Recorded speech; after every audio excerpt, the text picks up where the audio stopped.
Do all the patients that we admit here need to come directly from an acute care hospital? No, the patients could come to us from any place. There's no requirement of a pre-hospitalization prior to being admitted to acute care hospital. There's only a requirement that there's a medical need and the requirement that they have a functional limiting condition that will benefit from our particular unique place. So they come from home, they come from skilled facilities, they come from hospitals of any kind, come from the emergency department.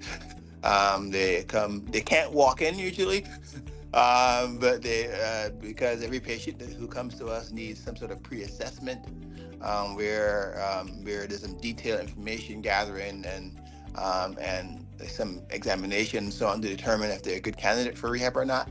But typically, there's no requirement of pre-hospitalization before admission to acute rehab.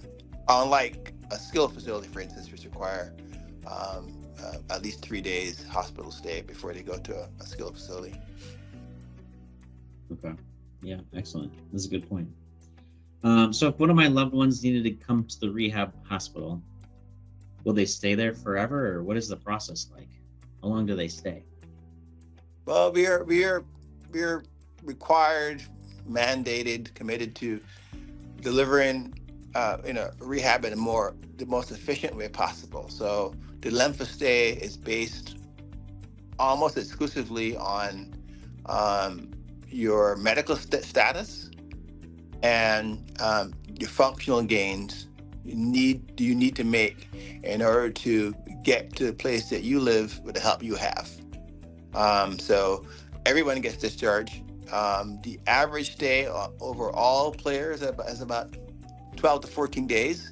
That covers patients with complex conditions and patients with not so complex conditions, even though less complex conditions we don't see them as much anymore. Everybody has a complex condition.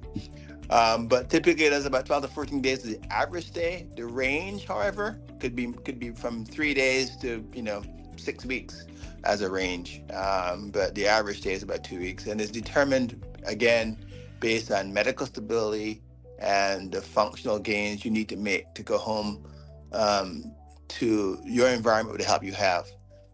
Sometimes during the rehab stay, we appreciate that you're not going to be able to make that goal. You can't get home to the place you want to go to with the help you have, and rehab, and the more rehab is not necessarily going to help you get there. So we have to then come up with different places for you to go. Different alternatives. Alternatives could be your home with someone helping you there, or it could be another facility or another kind of setting like assisted living or independent living.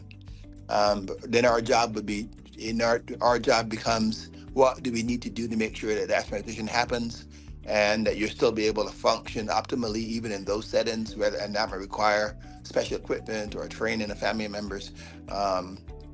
We still have an important role even in those cases who don't go home.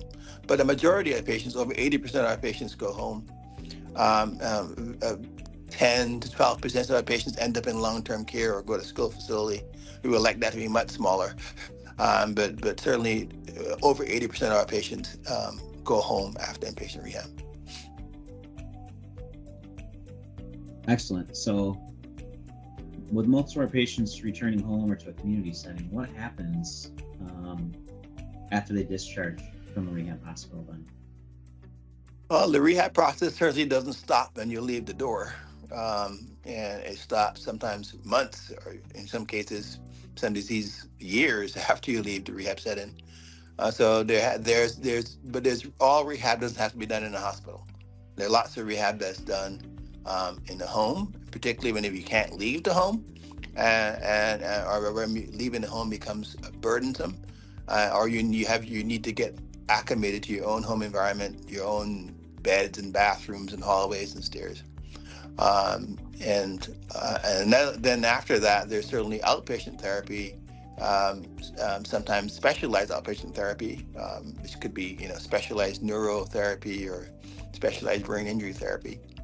But generally speaking, it's outpatient, and those are usually individual therapies. You get whatever physical therapy you might need for several weeks, or whatever occupational therapy you might need for several weeks, or speech therapy for several weeks. And those are just individual therapy services that we order as needed. And certainly after you go home, we pay attention to the environment you're going to, whether or not you need things at home like equipment, wheelchairs, ramps, assistive aids. So part of the rehab process is to kind of figure that out and make sure you get them before you go. And include in making recommendations for things to do to your house, like, where to put the ramp or how to change the furniture around and those kind of things. What kind of stuff do you need in the bathroom?